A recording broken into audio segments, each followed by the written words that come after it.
വിട്ടുമാറാത്ത ചുമ ഇന്ന് പല ആളുകൾക്കുള്ള ഒരു പ്രശ്നമാണ്. വിട്ടുമാറാത്ത ചുമ കാലങ്ങളായിട്ട് മെഡിസിൻ എടുക്കുന്നുണ്ട്. ഇനി ഈവൻ കൂടുതൽ ചുമയൊന്നുമില്ല, കൂടുതൽ ആളുകൾക്ക് ഈ ഒരു പ്രശ്നം വെച്ചിട്ടുണ്ടെങ്കിൽ തൊണ്ടയ്ക്ക് എന്തോ ഒരു ഒരു ഒരു ഒരു ഒരു അബ്നോർമാലിറ്റി ഫീൽ ചെയ്യുക, ഒരു ഇറിറ്റേഷൻ ഫീൽ ചെയ്യുക, എന്തെങ്കിലും ഇങ്ങനെ ഇടയ്ക്കിടയ്ക്ക് ഇങ്ങനെയുള്ളൊരു സെൻസേഷൻ വരിക. അല്ലെങ്കിൽ ചില ആൾക്ക് അപ്പോൾ ഇവൻ നമ്മൾ സംസാരിക്കുന്ന സമയത്ത് അല്ലെങ്കിൽ എവിടെയെങ്കിലുമൊക്കെ ഒരു മീറ്റിംഗ് കൂടുന്ന സമയത്തൊക്കെ ഒരു യാത്രയിലൊക്കെ പോകുന്ന സമയത്തൊക്കെ ഈ പലപ്പോഴും ആളുകൾക്ക് ഉണ്ടാകുന്ന പ്രശ്നമാണ്.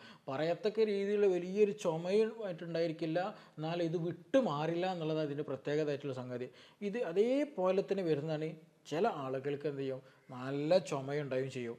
ഒന്ന് ചെറിയൊരു ലൈറ്റ് വേർഷൻ ആണെന്നുണ്ടെങ്കിൽ മറ്റേത് എന്ത് ചെയ്യണം, ഒരു ബിഗ് വേർഷനാണ്. വലിയ രീതിയിൽ നല്ല ചുമ ഉണ്ടായിരിക്കും, പക്ഷേ എത്ര ചുമച്ചാലും ചുമ നിൽക്കുകയില്ല. ഒരു തവണ ചുമച്ചാൽ വീണ്ടും ചുമക്കാനുള്ള ടെൻഡൻസി ഇങ്ങനെ കൂടിക്കൂടിയേ വരും എന്നുള്ളതാണ്. അപ്പോൾ എന്തുകൊണ്ടാണ് ഈ ഒരു ചുമ മാറാത്തത് എന്നുള്ളതാണ് ഇന്ന് നമ്മളിവിടെ ഡിസ്കസ് ചെയ്യാൻ പോകുന്നത്. ഒരുപാട് കാരണങ്ങൾ അതിന് പിന്നിലുണ്ട്. നമുക്കൊരു ചുരുങ്ങിയ സമയത്തിൽ ഈ ഒരു വിഷയവുമായി ബന്ധപ്പെട്ട് നമുക്കിവിടെ നിന്ന് ഡിസ്കസ് ചെയ്യാം. ഞാൻ doctor Siraj, medical officer, QNB hospital, Koduvally.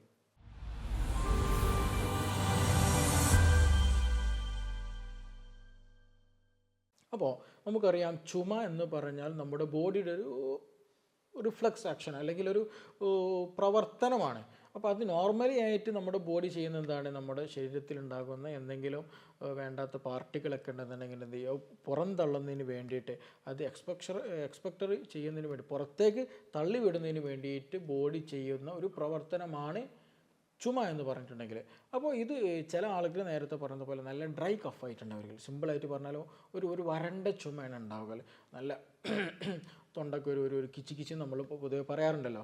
അപ്പോൾ ആ ഒരു രീതിയിൽ ചുമ, എന്തെങ്കിലും ഒരു തണുത്ത ഒരു AC കുറച്ച് നേരം ഇരുന്നാൽ അല്ലെങ്കിൽ കുറച്ച് നേരം യാത്ര ചെയ്താലൊക്കെ ചുമ നന്നായിട്ടുണ്ടായിരിക്കും. അതേപോലെ എന്തെങ്കിലും ചില ഭക്ഷണങ്ങൾ കഴിച്ചാൽ ഇതേപോലെ ചില ആളുകൾക്ക് ഈ പറഞ്ഞ ചുമ നന്നായിട്ടുണ്ടായിരിക്കും. അതേപോലെ വൈറൽ ഇൻഫെക്ഷൻ വന്നിട്ടുണ്ടെങ്കിൽ ഡ്രൈ കഫാണ് കൂടുതലായിട്ടും കാണുക എന്നുള്ളതാണ്.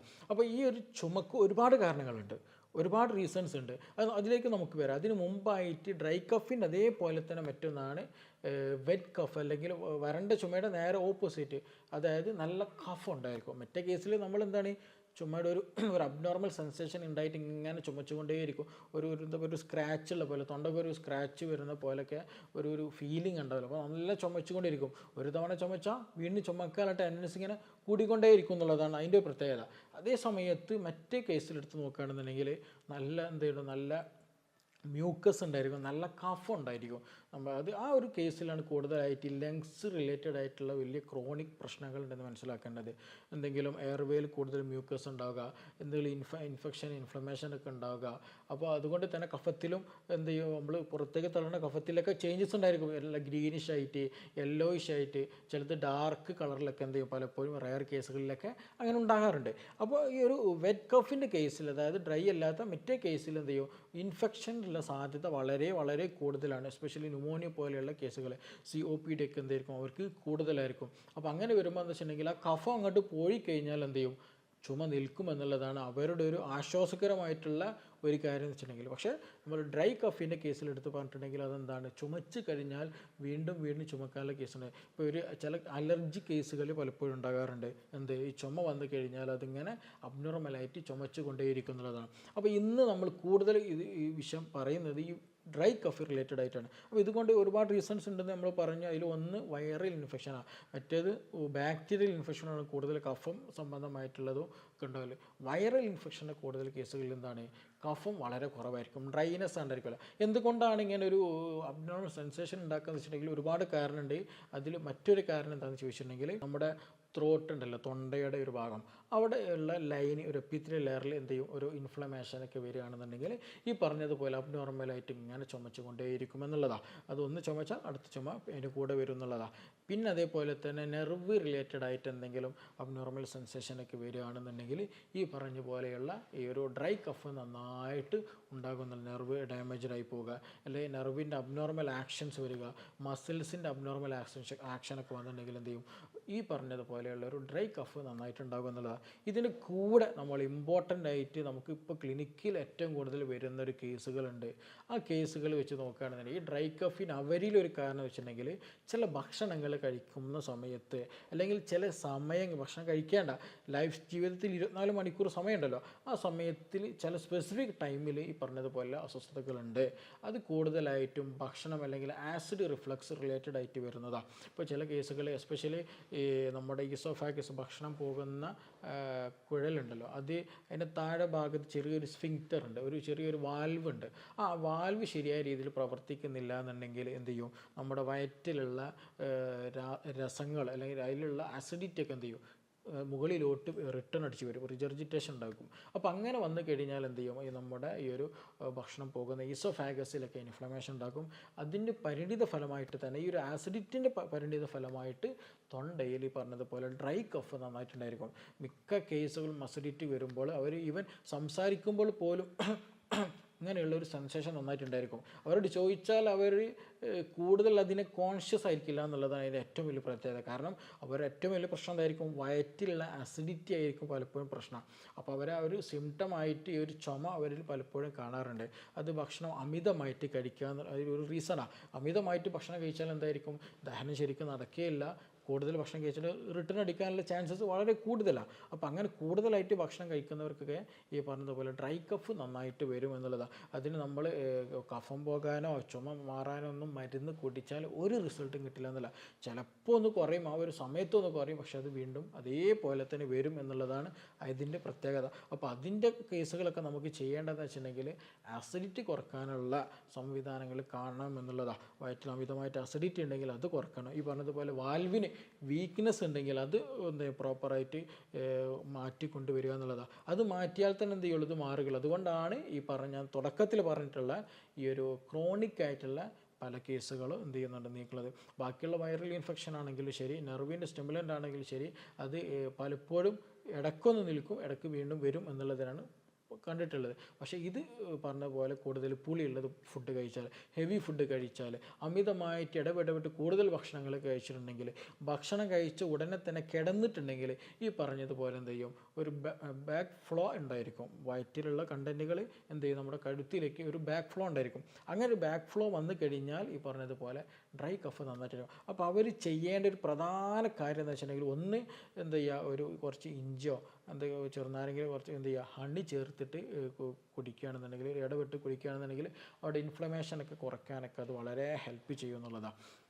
അതേപോലെ തന്നെ ഡ്രൈ കഫ് കൂടുതലായിട്ടുള്ളവരാണെന്നുണ്ടെങ്കിൽ എന്ത് ചെയ്യുക, ഇടയ്ക്ക് ഗാർഗിൾ ചെയ്യുക. നല്ല ഉപ്പിട്ട് ചെറിയൊരു ചുടുവെള്ളം എടുത്തിട്ട് എന്ത് ചെയ്യുക, നന്നായിട്ട് ഗാർഗിൾ ചെയ്യുന്നത്, ഇടവിട്ട് ഗാർഗിൾ ചെയ്യുന്നത് ഈ ഡ്രൈ കഫ് ഒരു അബ്നോർമൽ സെൻസേഷൻ ഉണ്ടല്ലോ അത് ഒഴിവാക്കാൻ, അതിൻ്റെ നെർവ് സ്റ്റിമുലൻ്റൊക്കെ നോർമലാക്കാനൊക്കെ അത് നമുക്ക് വളരെയധികം സഹായിക്കും. അപ്പോൾ അതൊക്കെ എന്ത് ചെയ്യുക, നമുക്ക് ചെയ്യാം. പിന്നെ അതുപോലെ കൂടുതലായിട്ട് ഞാൻ നേരത്തെ പറഞ്ഞതുപോലെ അമിതമായിട്ട് ഭക്ഷണം കഴിക്കുന്ന ശീലമൊക്കെ ഉണ്ട്.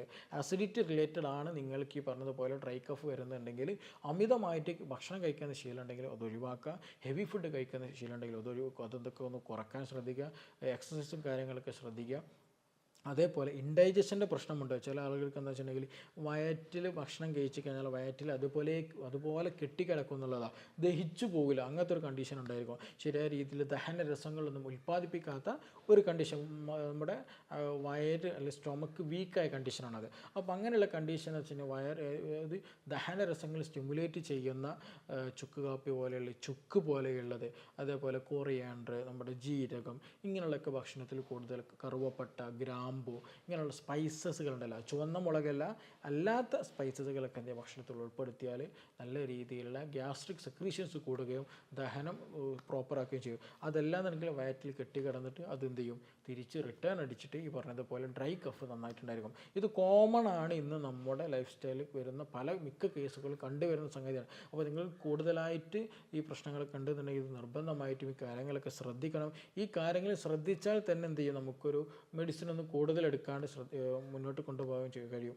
പക്ഷേ പലപ്പോഴും ഈ ഒരു ഡ്രൈ കഫിലേക്ക് എത്തുന്ന സ്റ്റേജിൽ അതേ സമയത്ത് ഗ്യാസ്ട്രിക് അൾസർ ഉണ്ടായിരിക്കും, മൈഗ്രെയിൻ്റെ പ്രശ്നം ഉണ്ടായിരിക്കും, മുടി കൊഴിച്ചിൽ നന്നായിട്ടുണ്ടായിരിക്കും, ബാക്ക് പെയിൻ നന്നായിട്ടുണ്ടായിരിക്കും, ചില സമയത്ത് ശോധന നന്നായിട്ട് പോകും, ചിലപ്പോൾ നല്ല ബ്ലോക്ക് ആയിട്ടുള്ള കണ്ടീഷൻ ആയിരിക്കും, ചിലപ്പോൾ പൈൽസ് നല്ലോണം ഉണ്ടായിരിക്കും, ഫിഷറിൻ്റെ പ്രശ്നം ഉണ്ടായിരിക്കും, ശരിയായ മലം പോകുന്നുണ്ടായിരിക്കില്ല, കോൺസ്റ്റിപ്പേറ്റഡ് ആയിട്ടുള്ള കണ്ടീഷനൊക്കെ ആയിരിക്കും. അപ്പോൾ അതൊക്കെ ഉണ്ടായിരിക്കും. അപ്പോൾ അതിനെ സംബന്ധിച്ചിട്ടൊക്കെ ആയിരിക്കും പലപ്പോഴും പേഷ്യൻസ് ട്രീറ്റ് ചെയ്യാൻ വരിക. അപ്പോഴാണ് ഈ ഒരു സിംറ്റം കാണുക. അപ്പോൾ ഈ ഒരു സിംറ്റം ഉണ്ടാകാൻ അല്ലെങ്കിൽ ഈ ഡ്രൈ കഫ് ഉണ്ടാകാനുള്ള ഒരു പ്രധാന കാരണം ഇന്നത്തെ ലൈഫ് സ്റ്റൈൽ വെച്ച് നോക്കുകയാണെന്നുണ്ടെങ്കിൽ ഈ നമ്മുടെ അബ്നോർമലായിട്ടുള്ള ഡയറ്റ് എടുക്കുന്നതും അതിൻ്റെ ഒരു സ്വഭാവം ശരിയായ രീതിയിലല്ല എന്നുള്ളതാണ്.